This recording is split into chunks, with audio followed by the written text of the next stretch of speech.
Good morning, students. How are you, dear students? So, welcome to SST class with me. So, dear students, as we discussed the topic of the rise of nationalism in Europe.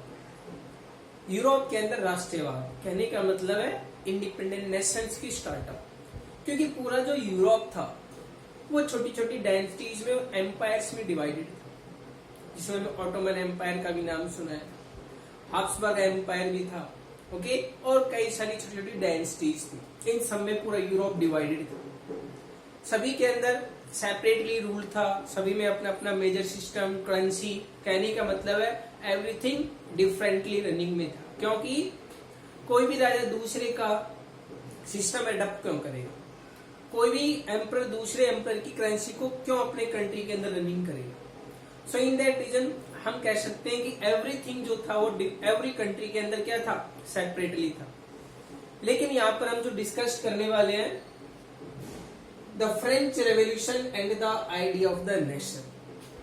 French revolution से ही हम कह सकते हैं कि nation का idea आया पूरे Europe के अंदर, क्योंकि अगर हम कहें कि भाई ब्रिटेन वो पहले से एक नेशन बन चुका था, तो बेटा जब हम आएंगे तो बताएंगे कि ब्रिटेन जो है वो एक इंडिपेंडेंट नेशन नहीं बना था, मोनार्की कोई किस में बना दिया, कॉन्स्टिट्यूशनल मोनार्की में बना दिया। आज तक भी रूल्ड होता है मोनार्क का, आज भी राजा के नाम से ही एवरी डिसीजंस मेकिंग होते हैं। रिपब्लिक सिस्टम नहीं है वहां पर, डेमोक्रेटिक सिस्टम नहीं है, मोनार्की है, लेकिन मोनार्की कौन सी है, कॉन्स्टिट्यूशनल मोनार्की। ओके, तो यहाँ पर हमने 9th क्लास के अंदर फ्रेंच रेवोल्यूशन के बारे में डीपली रीड किया है, और हमने आपको उस टाइम भी किया था कि यदि आप इस लेसन को परफेक्टली कर लेते हो तो 9th क्लास 10th क्लास में आने के बाद जो इसके रिगार्डिंग टॉपिक है वो बहुत इजी हो जाएगा। ओके, बोला था ना।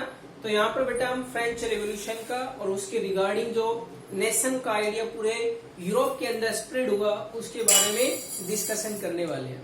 ओके, तो फर्स्ट जो पॉइंट हमने यहाँ पर मेंशन किया है, the first clear expression of nationalism came with the French revolution in 1789। हमने जो 9th क्लास में रीड किया था फ्रेंच रेवोल्यूशन 1789 का, तो फर्स्ट ये एक्सप्रेशन था नेशनलिज्म के लिए, क्योंकि 1789 से पहले पूरे फ्रांस के अंदर जो रूल था वो लुइस 16 का था। किसका था, लुइस 16। लुइस 16 को उसकी कह सकते कंक्लूड जो थी उसकी राजगद्दी से रिमूव करके रिपब्लिक सिस्टम के अंदर उसको प्रमोट किया था, और रिपब्लिक सिस्टम में प्रमोटिंग करने वाले जो थे वो कॉमन पीपल्स ही थे, जिसमें एक फेमस ग्रुप भी था, एक क्लब था जिसका नाम है जैकोबिन क्लब। और इस जैकोबिन क्लब के अंदर मैक्सिमम कौन थे, एजुकेटेड मिडिल क्लास पीपल्स थे, स्टूडेंट्स थे, टीचर्स थे, लॉयर्स थे, बिजनेसमैन थे। इन सभी ने इस जैकोबिन क्लब को ज्वाइन किया, और ये Jacobin club not only in the France otherwise पूरे यूरोप में फेमस हो गया। इसकी ब्रांचेस यूरोप के डिफरेंट कंट्रीज में भी सेटअप की गई। ओके, उसके बारे में हमने 9th क्लास में डिटेल में रीड किया है, जिसके मेन लीडर थे कौन थे, मैक्सिमिलियन रॉबर्टस्पियर। और हमने 9th में रीड किया था कि 1789 के अंदर जैसे ही मोनार्की सिस्टम को सस्पेंड करके रिपब्लिक सिस्टम वहां पे सेटअप की गई, तो वहां के फर्स्ट जो प्रेसिडेंट बने रिपब्लिक सिस्टम के वो कौन थे, मैक्सिमिलियन रॉबर्टस्पियर ही थे। ओके, तो हम कह सकते हैं कि रिपब्लिक या फिर एक नेशन का जो आइडिया वो कहां से मिला है, फ्रेंच रेवोल्यूशन से ही मिला है। और फ्रेंच रेवोल्यूशन कब हुआ है, 1789 के अंदर हुआ है। आया समझ में, पढ़ाया ना 9th के अंदर। Second point, the idea of parties, ला पार्टी दैट मीन्स फादरलैंड। फादरलैंड का मतलब क्या होता है, भाई जो मेरे फादर की प्रॉपर्टी है वो आने वाले टाइम में किसकी होने वाली है, उसके सक्सेसर की, दैट मीन्स मेरी। लेकिन ऐसा पहले नहीं था, फ्रेंच रेवोल्यूशन से पहले नहीं था। फ्रेंच रेवोल्यूशन के बाद में ला पार्टीज को प्रमोट किया गया, और एक वर्ड और आता है ले citizens, that means citizens. Citizenship को भी प्रमोट किया गया, पहले सिटीजनशिप भी नहीं थी, लेकिन फ्रेंच रेवोल्यूशन के बाद में इन सब का प्रमोटिंग किया गया कि भी जिसका अभी कंट्रोल है जिस प्रॉपर्टी पर, आने वाले टाइम के अंदर उस पे उसका ही राइट होगा। ओके, ये सब हमें आइडिया किससे मिले हैं? फ्रेंच रेवोल्यूशन से ही मिले हैं। थर्ड वन, एंड ले citizens, that means citizens emphasize the nation of a united community enjoy equal rights under a constitution। सभी को एक समान अधिकार मिलेंगे, और ये अधिकार किसके थ्रू मिले हैं? कॉन्स्टिट्यूशन के थ्रू मिले हैं। क्योंकि हमने 9th में रीड किया है 1791 का कॉन्स्टिट्यूशन, और 1791 के कॉन्स्टिट्यूशन के अंदर बहुत सारे राइट्स प्रोवाइड कर दिए गए थे कॉमन सिटीजन्स को। उनमें वोटिंग राइट भी दिया था, लेकिन वोटिंग राइट में हमने सिटीजन्स को 2 कैटेगरी में बांट दिया है। कुछ याद? फर्स्ट जिसको हम कहते हैं एक्टिव सिटीजन्स, और दूसरे थे पैसिव सिटीजन्स। एक्टिव सिटीजन्स वो थे who complete their age of 25 years and paid taxes equal to 3 days wages. आया समझ? यानी कि जिसकी एज 25 ईयर है और अपनी वेजेस का 3 day का जो टैक्स पे करता है, वो किसमें कंसिडर है? एक्टिव सिटीजन्स के अंदर। और बाकी के include womens, all womens and let of the peoples who did not complete their age of 25 years and also not paid the tax।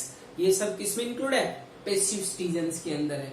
तो यहाँ पर कुछ लोग ऐसे भी थे जो इस सिस्टम से सेटिस्फाई नहीं थे। क्यों?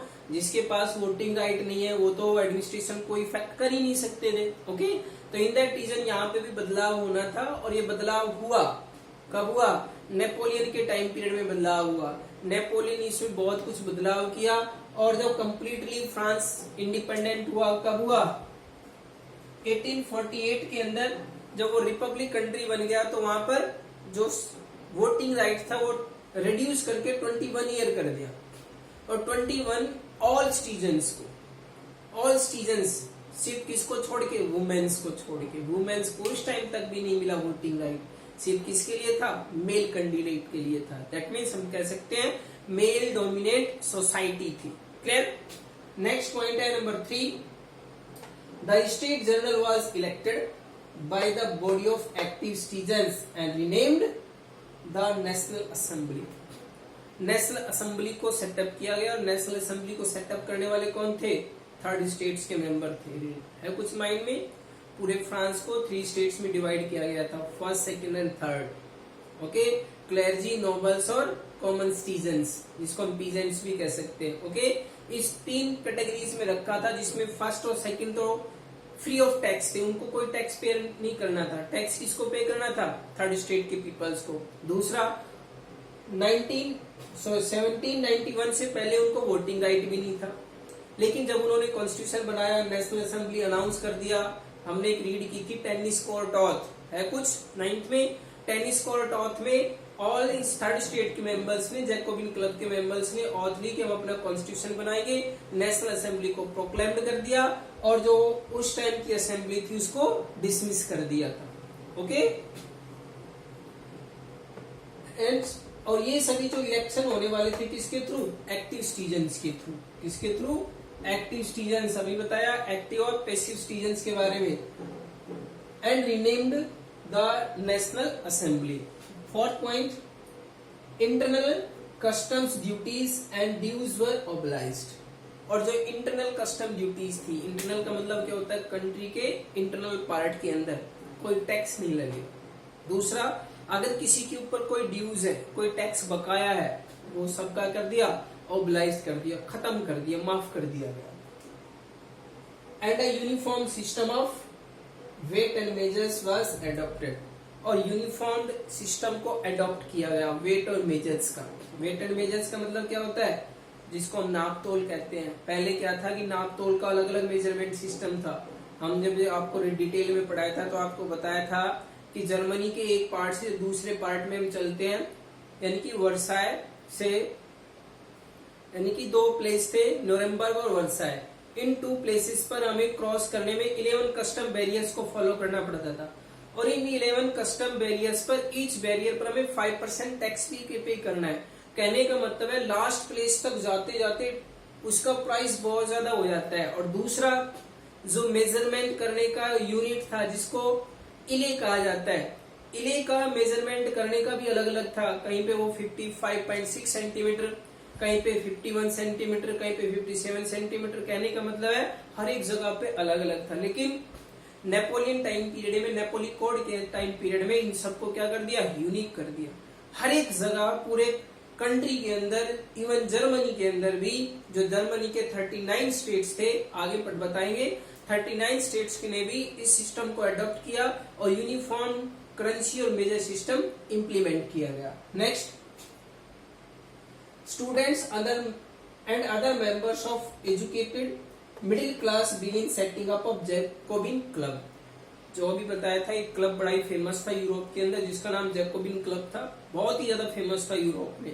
और उसमें मोस्ट ऑफ कौन थे, students, educated middle class, businessman, ये सब उसके मेंबर्स थे और उन्होंने ही इस फ्रेंच रेवोल्यूशन को लीड किया था। Next, their activities and campaign prepared the way for the French armies, which moved into Holland, Belgium, Switzerland and much of Italy in the 1790s। 70s 90s के बाद में जो फ्रांस की army थी, इनके पीपल्स थे, उन्होंने इस आइडियोलॉजी को डिफरेंट कंट्रीज में भी फ्लोरिश करना शुरू कर दिया, जिसमें कौन सी कंट्री नाम बताया हमने, हॉलैंड भी है, बेल्जियम भी है, स्विट्जरलैंड भी है, इटली भी है।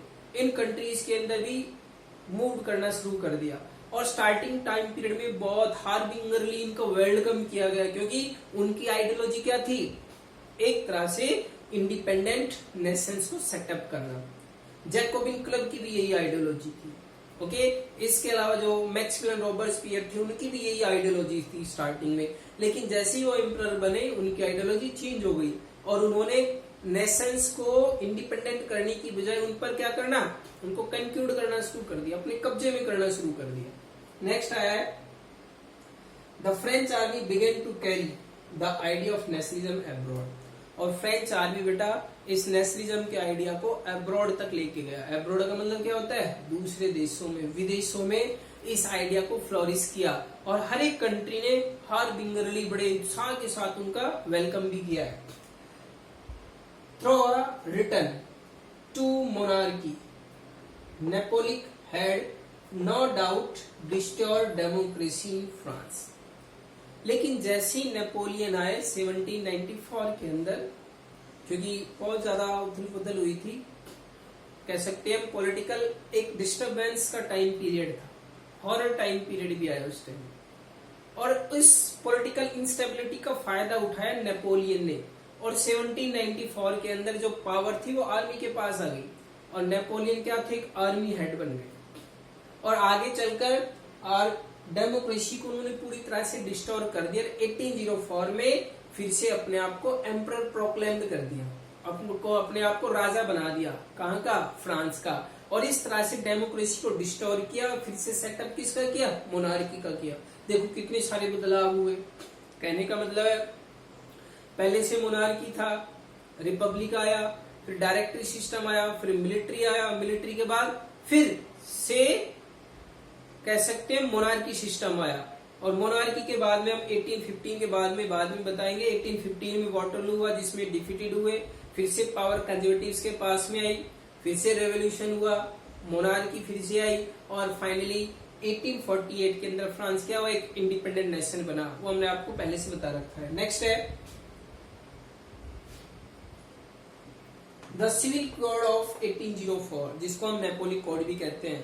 9th में भी बताया था, 10th में भी जब लेसन कराया वो भी बताया हुआ है। Usually known as the Napoleon code did away with all privileges. पूरी प्रिविलेजेस को रिमूव करता है। प्रिविलेजेस का मतलब क्या होता है, विशेष सुविधाएं। और विशेष सुविधाएं किसके बेस पर, बर्थ के बेस पर, कि जन्म के आधार पर किसी तरह की कोई प्रिविलेजेस नहीं दी जाएंगी। जैसे कि टैक्स फ्री थे फर्स्ट और सेकंड क्लास, कोई नहीं मिलेगा। मोनार्क से रिलेटेड जो फैमिलीज है उनको कोई प्रिविलेजेस फैसिलिटीज नहीं मिलेगी। उन सबको क्या कर दिया, हटा दिया था। किसने, नेपोलियन ने। और इससे कंजर्वेटिव्स और दूसरे जो मोनार्क थे वो बड़े ही असंतुष्ट थे। कहने का मतलब उनके फॉलो नहीं किया। बेस्ड ऑन बर्थ, वो बर्थ के बेस पर। एस्टेब्लिश्ड इक्वालिटी बिफोर लॉ, सभी कानून के अकॉर्डिंग एक समान है। And secured the right to property, और प्राइवेट प्रॉपर्टी को यहाँ पर प्रमोट किया। और प्रमोट किसने किया, नेपोलियन ने किया था। और ये सब किसमें, नेपोलियन कोड में था। बड़ा ही फेमस था, कॉमन पीपल्स ने इनको वेलकम्ड भी किया था। 1804 में, जब उन्होंने प्राइवेट प्रॉपर्टी को अनाउंस किया। लास्ट पॉइंट है, in many places such as Holland, Switzerland, Brussels, Mainz, Milan, Versailles and the France armies were welcomed as harbinger of liberty. स्वतंत्रता के लिए इन सभी प्लेसेस ने फ्रेंच आर्मी का बड़े उत्साह के साथ वेलकम किया था। लेकिन समय के साथ साथ ये जो वेलकम था, ये जो उत्साह था, वो चेंज हो गया। क्यों? क्योंकि फ्रांस की आइडियोलॉजी ही बदल गई। पहले वो एक इंडिपेंडेंट नेशन बनाना चाहते थे, लेकिन बाद में उन्होंने उन स्टेट्स को ही कंक्यूड करना शुरू कर दिया, अपनी कॉलोनी बनाना शुरू कर दिया, और फाइनली फ्रांस के ऊपर डिफरेंट कंट्रीज ने अटैक करना शुरू कर दिया। कहने का मतलब है, यहाँ पर नेशन स्टेट का तो एक आइडिया दे दिया, और आइडिया किसने दिया? फ्रांस का ने दिया है, क्योंकि फ्रांस सबसे पहला एक इंडिपेंडेंट नेशन बना। वैसे तो इससे पहले 2 नेशंस और बन चुके थे। कौन कौन से बने? ब्रिटेन का तो बेटा अलग ही केस है, क्योंकि वो तो एक बताएंगे यूनिक केस आता है। उससे पहले अमेरिका बना। अमेरिका 1776 के अंदर इंडिपेंडेंट हुआ, उनका कॉन्स्टिट्यूशन 1789 में कंप्लीट हुआ। और अगला आता है स्विट्जरलैंड, और स्विट्जरलैंड हुआ 1791 में। कब हुआ है? 1791 के अंदर। और ग्रीस भी इनसे पहले इंडिपेंडेंट हो गया, क्योंकि फ्रांस तो एक्चुअली कब हुआ है? 1848 में हुआ है, और ग्रीस जो है वो कब हुआ? 1832 के अंदर हुआ है। वो हमने लिखवा रखा है आपको क्वेश्चन आंसर में स्पेशली। ओके, तो बेटा ये सभी टॉपिक्स अपने रिवाइज कर लेना प्रॉपरली, बड़ा इंपॉर्टेंट लेसन है। ठीक है, अपने सही ढंग से कंटिन्यू चलते रहें, रिवाइज करते रहें। ओके बेटा, अपना थोड़ा विशेष ध्यान रखें आप, क्योंकि हमारे इस एरिया में अब वायरस बहुत ज्यादा स्प्रेड हो चुका है, बहुत ज्यादा फैल चुका है। पता ही नहीं चलेगा कौन किसके है, क्योंकि इसका कोई रूपरेखा रंग तो है नहीं कि उसको पहचान सके। तो इन दैट रीजन अपने आप को सेफ रखिए, सुरक्षित रखिए, और जितना हो सके अपने घर में स्टे रहिए। ओके बेटा, गुड बाय।